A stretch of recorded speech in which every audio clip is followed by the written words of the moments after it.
Hello students, today we will discuss about the numericals regarding chapter nuclei.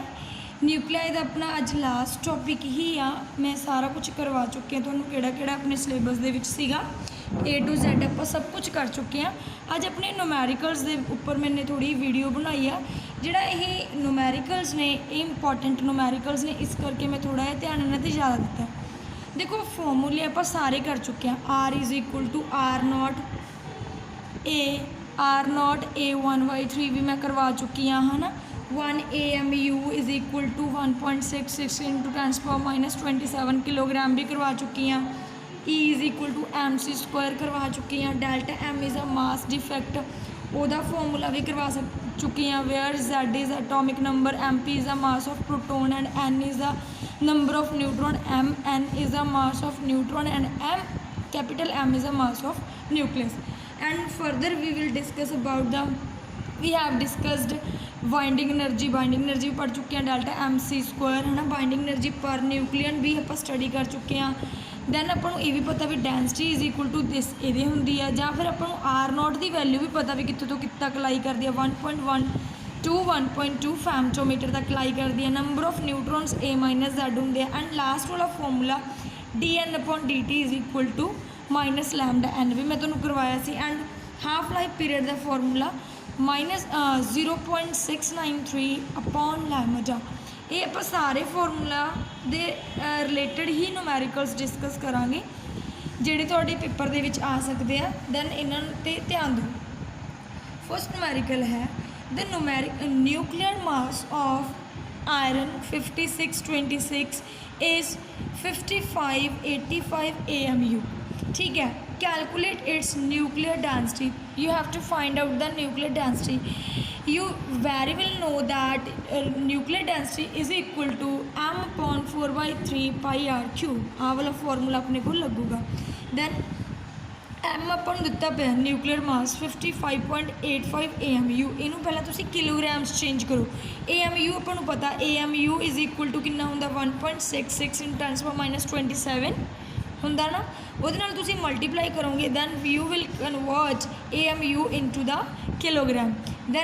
then we use R is equal to R0 A1/3 क्योंकि अपने को R0 की value 1.12 लैके 1.2 तक होंगी है।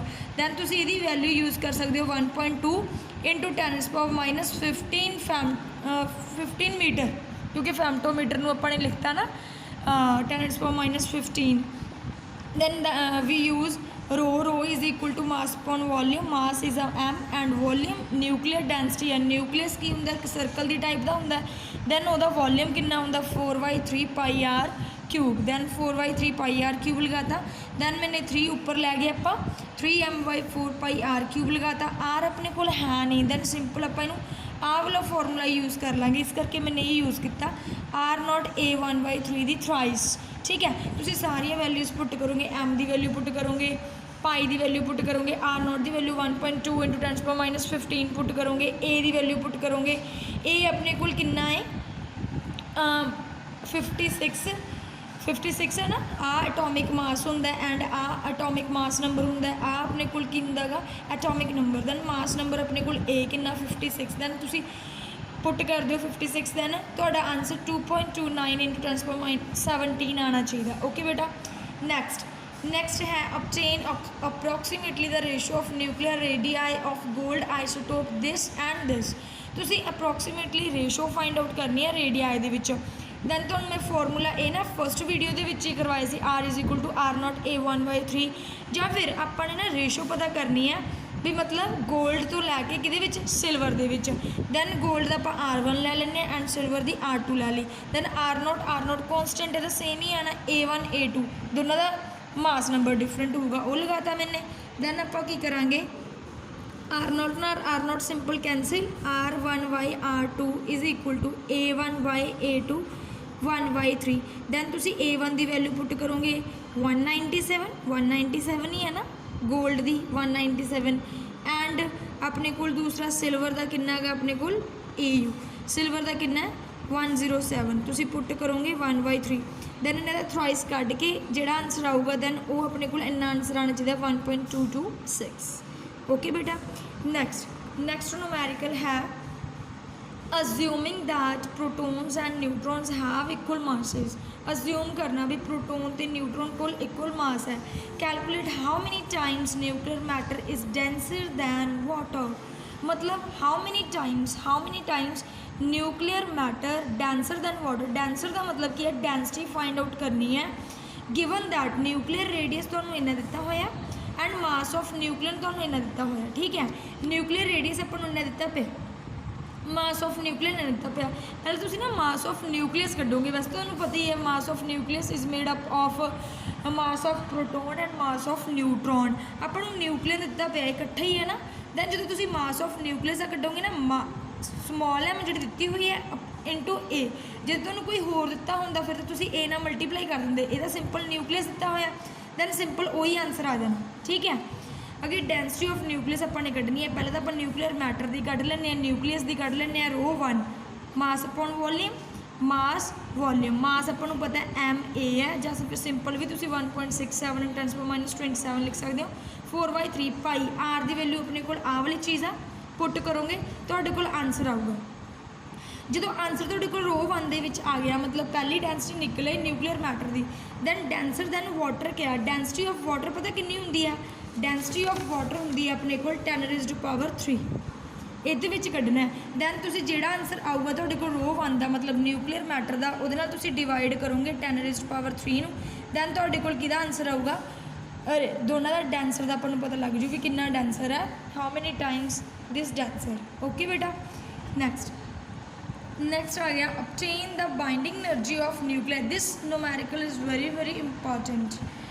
obtain the binding energy of nuclei iron 5626 and bismuth 20983 in units of mega electron volt from the following data। देखो मास of proton दिता पे in AMU, mass of neutron दिता पे in AMU and mass of nucleus दिता पे and mass of bismuth मतलब bismuth दिता पे एक न्यूक्लियस अपने को आयरन दिता पे।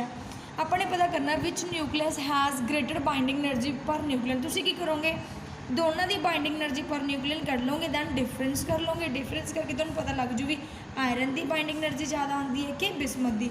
देखो मैं तुहानूं थोड़ा जिहा हिंट दे दिंदी हाँ, तुसीं आह वाला फॉर्मूला लगाओगे, तुसीं आह वाला फॉर्मूला लगाओगे ZMP + NMN - MC² है ना, यही लगाओगे।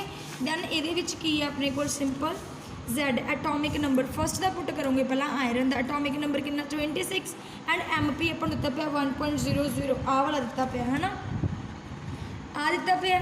Next plus number of neutrons किन्ने ने, नंबर ऑफ न्यूट्रॉन किमें करोगे 56 - 26 दैन तुहाडे कोल नंबर ऑफ न्यूट्रॉन्स आ जाएंगे। मास ऑफ न्यूट्रॉन तो दिता पे आ वाला पुट करोगे -M मास ऑफ न्यूक्लियस तुसीं आ वाला पुट करोगे, पुट करता इंटू C²। तुहानूं पता ही है C² देखो तुहाडे कोल ना AMU दे विच आंसर दिता पिया दैन तुसीं इहनूं सिंपल ना मैगा इलैक्ट्रॉन वोल्ट दे विच भी कन्वर्ट कर दोगे। इन्हां सारियां वैल्यूज़ नूं C² की वैल्यू पुट करन दी लोड़ नहीं, NE² की वैल्यू पुट करन तो बाद तुसीं इहनूं मल्टीप्लाई कर दोगे 931.5 मतलब ना तो C की वैल्यू इंक्लूड हो जू 3 × 10⁸ नाले इहनूं मैगा इलैक्ट्रॉन वोल्ट दे विच तुसीं कन्वर्ट कर दोगे AMU नूं। AMU की वैल्यू लिख दोगे ना 1.66 × 10⁻27 उन्हां नूं मल्टीप्लाई करके C की value 3 × 10⁸ the square into 1.66 × 10⁻27 multiply करके इन्ना आंसर आता है। इस करके मैंने सिंपली लिखता तो C² की वैल्यू पुट करने की भी लोड़ नहीं। आ स्केयर ब्रैकेट सॉल्व करो, इन्ना मल्टीप्लाई कर दो, पहली हैगी बाइंडिंग एनर्जी उन्होंने पर न्यूक्लियन कर दो। पर न्यूक्लियन किमें करोगे, यदा एटॉमिक मास नंबर कितना गा 56 पुट करने तो बाद तुहाडे कोल बाइंडिंग एनर्जी पर न्यूक्लियन मतलब आयरन की आजू। एवं तुसीं कढोगे बिस्मथ की, सारा कुछ सेम पुट करके जो बिस्मथ की निकल गई दैन तुसीं देख लोगे कि आंसर ज़्यादा है, वो उन्होंने दूसरे को माइनस कर दोगे, तुहानूं पता लग जू भी किन्नी आंसर ज़्यादा है मतलब कि बाइंडिंग एनर्जी ज़्यादा है। समझ आ गया। नैक्सट अपने को आया find the rest mass energy of the electron in mega electron volt. Mega electron volt के कढ़नी है कि इलैक्ट्रॉन की मास ऑफ इलैक्ट्रॉन लिखोगे, वेलोसिटी ऑफ लाइट लिखोगे क्योंकि रेस्ट मास एनर्जी तो होंगी है E = MC²। दैन M की वैल्यू पुट करोगे, C की वैल्यू पुट करोगे, तुहाडे कोल जाउल च आंसर आऊगा। मैगा इलैक्ट्रॉन वोल्ट कढ़ना है, इलैक्ट्रॉन वोल्ट के किन्ने होंगे 1.6 × 10⁻19 मैगा कढ़ना इंटू 10⁻6 नाल डिवाइड कर दोगे, जिन्ना आंसर आऊगा आह वाला M × C² मल्टीप्लाई करके जिन्ना आंसर आऊगा जाउल वाला वो इत्थे पुट करोगे, दैन पुट करन तो बाद इहदे नाल डिवाइड करोगे, जिहड़ा आंसर आऊगा तुहाडे कोल मैगा इलैक्ट्रॉन वोल्ट दे विच आऊगा। ओके बेटा, नैक्सट तुहाडे कोल आ गया सिक्स्थ नुमैरिकल। देखो आह वाले नुमैरिकल भी जिहड़े मैं हुण 3 नुमैरिकल करवाउण जा रही है ना, ये भी इंपॉर्टेंट ने। देखो the half life of uranium 238 against alpha decay is 1.42 into 10^17 second. How many disintegrations per second occur in the 1 gram of uranium 238? How many uranium disintegration per second? Per second का मतलब dn/dt कढ़ना है, ठीक है। Disintegration पर second. देखो अपने को ना एक तो हाफ लाइफ दिता एल्फा डी के मतलब T/2 कैपिटल T लै ली मैंने T। एन की वैल्यू अपन पता ही है, एवोगैड्रो नंबर होंगे। तो पहला अपन नंबर ऑफ यूरेनियम एटम्स कट लेने इन ग्राम। अपन पता ना कैमिस्ट्री करते होंगे किमें करते होंगे, एवोगैड्रो नंबर को डिवाइड कर देने कि जिन्ना वह मास नंबर होंगे वो डिवाइड करके अपने को सिंपल एन निकल आते हैं। जो एन निकल आते हैं पहले आप half life period time cut लेने 0.693 अपॉन लैम्डा। लैम्डा नहीं ना है, लैम्डा इधर जो टी इधर जो, क्योंकि टी हैगी आ। टी पुट करके अपने को एन आंसर आ गया। जो पुट करती दैन तो लैम्डा की वैल्यू आ गई। लैम्डा की वैल्यू तुम इत्थे पुट करोगे, एन की वैल्यू भी कट ली पहले इक्वेशन पुट करके, लैम्डा की वैल्यू पुट करती ये पुट कर दोगे, दैन तो नंबर ऑफ डिसइंटीग्रेशन आ जाएंगे पर सेकेंड। ओके बेटा, नैक्सट नुमैरिकल तो ना स्पेशली 2 नंबर के आई जाता होंगे, ये भी इंपॉर्टेंट है। Calculate half life of the radioactive substance if the activity, मैं तुहानूं कहा सी ना रेट ऑफ डिके मतलब डिके के रेट में आप एक्टिविटी भी बोल दें, drops to 1/16 of its value in 30 years. Okay, then उन्हें की किया भी जो रेडियो एक्टिव सबसटेंस वो एक्टिविटी ड्रॉप होंगी है कितनी 1/16 इनीशियल नालों 1/16 ड्रॉप हो जाती है। दैन तुम इन्हूं इस तरह लिखोगे, इनीशियल के नालों 1/16 ड्रॉप होगी, ठीक है। दैन अपन आह वाला फॉर्मूला तो पता ही है भी E = E, आप सिंपल लिख देंगे ना A0 की लिख देंगे अपने को N = N0 E - λT। तो N अपने को डिसइंटीग्रेशन से सिंपल आप डिके कढ़िया से, आप इनू आ भी तो पुट कर सकते हैं A = A0 A - λT। ए की मैंने वैल्यू पुट करती A0/16 A0 E - λ × 30 अपने को 30 ईयर्स दिता पे। हुण मैंने की किया माइनस लैम्डा 30 है, ये इधर आके की हो गया प्लस द 30 लैम्डा = 16, इधर डिवाइडर से इधर मल्टीप्लाई हो गया। हुण देखो की करना अपने सिंपल अपने हाफ लाइफ कढ़ना, मतलब आ फॉर्मूले लैम्डा की वैल्यू पुट करनी है। लैम्डा कढ़ांगे पहला आप तो की करांगे आप टेकिंग लॉग, तुसीं दोनों पासे लॉग लै लो। जो लॉग लाओगे दैन तुहानूं मैं दस्सिया सी इधर भी आप लॉग ले लांगे है ना, दैन इधर भी अपने लॉग ले लिया, ठीक है। दैन फिर लॉग ये दोनों की होंगे ने एंटी लॉग होंगे, इन्हों की वैल्यू कितनी होंगी 1, मतलब ये कैंसल ही हो जाते होंगे। तो 30 लैम्डा = कितना आ गया log E आया, log E 16 आ गया अपने को। जो log E तो सिंपल आप सॉल्व नहीं कर सकते, इनू log 10 कन्वर्ट करना पू। log 10 किमें कन्वर्ट करोगे, इनू 2.303 नाल मल्टीप्लाई करके log 10 16, ठीक है। क्योंकि log E नहीं आप कढ़ सकते, तो दैन आप log नैचुरल आ जाता है, दैन उन्होंने आप कढ़ नहीं सकते, इस करके आप सिंपल log 10 कन्वर्ट करते हैं इन्हें मल्टीप्लाई करके। हुण तुसीं log 10 की वैल्यू देख लो 16 के, मतलब कि देखोगे अपने को 16 की वैल्यू देख लो तुसीं log टेबल के तुहानूं देखनी आती होगी। दैन तुसीं जो वैल्यू देखोगे दैन तुसीं आंसर कढ़ लोगे, मतलब 1 की रेशो बनी होंगी है पहला अपने को इस तरह log टेबल के 1 च 16 की वैल्यू देखनी है, ठीक है। 1 2 3 एवं ना सीरीयल ऑर्डर च लिखे होंगे उपर, तो 1 के ही देख लो तुसीं 16 एवं नीचे जाके 16 की वैल्यू देख लो, वो पुट कर दो। दैन पुट करोगे दैन तुहाडे कोल आंसर आ जाऊगा लैम्डा के लैम्डा के आंसर आ जाऊगा, वो तुसीं पुट करोगे ये half life period half life आ जाऊगा रेडियो एक्टिव सबसटेंस का। ओके बेटा, लास्ट नुमैरिकल रह गया। लास्ट नुमैरिकल है half life of radium is 1600 years. How many years 25% of a radium block remains undecayed. कहते किन्ने ईयर्स लगे उन्होंने टाइम ऑफ डिसइंटीग्रेशन भी जोड़ा भी 25% जो रेडियम आ वो अनडिकेड ही रह गया, मतलब वो डिसइंटीग्रेट नहीं होया। तो यदा फॉर्मूला एवं लिख सकते हैं N = टोटल N सी कितना रह गया, 25% रह गया डिसइंटीग्रेट होने वालों। दैन आप लिख सकते हैं 25/100 इंटू एन नॉट, आई लिखांगे ना 25/100 इंटू एन नॉट, आ 1/4 हो गया, एन नॉट बाई 4 लिख सकते हैं, सिंपल लिखता। एन इज़ इक्वल टू, हाँ तेन मैं फॉर्मूला करवाया सी ना बाइंडिंग एनर्जी जो कर्व करवाई सी, उदों मैं तेन फॉर्मूला करवाया सी। एन की वैल्यू मैंने पुट करती, एन नॉट नाल एन नॉट कैंसल हो गया, 1/4 1/2 एन, 1/4 को आप लिख सकते हैं 1/2 का स्क्वायर, 1/2 नाल 1/2 कैंसिल, एन की वैल्यू कितनी आ गई 2, एन की वैल्यू आई है ना।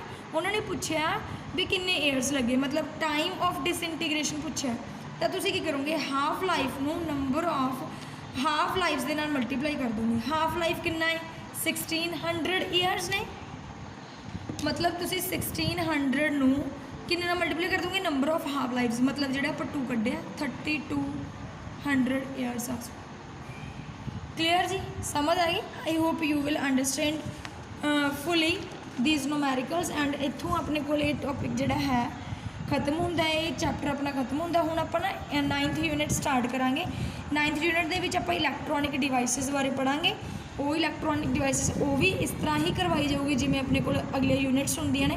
हुण मैं तुहानूं एक चीज़ होर कही सी भी मैं MCQ सेंड करिया करूँगी सारिਆਂ दे, सारे चैप्टर जिन्ने भी अपने हो चुके जिन्ने आपां करांगे सारे चैप्टर से आपां MCQs करांगे। बट बहुत थोड़े बच्चों के कमेंट्स आए नेगे भी सानू MCQ सेंड किए जान, तो प्लीज़ बच्चे वो वाले सारे वीडियोज़ देख लो जिदे करके तुहानू MCQs का नाल भी फायदा होगा, क्योंकि MCQs भी आते हैं ना पेपर दे विच, दैन तुहानू फिर MCQ सॉल्व करने औखे नहीं लगने। ओके बेटा, थैंक यू।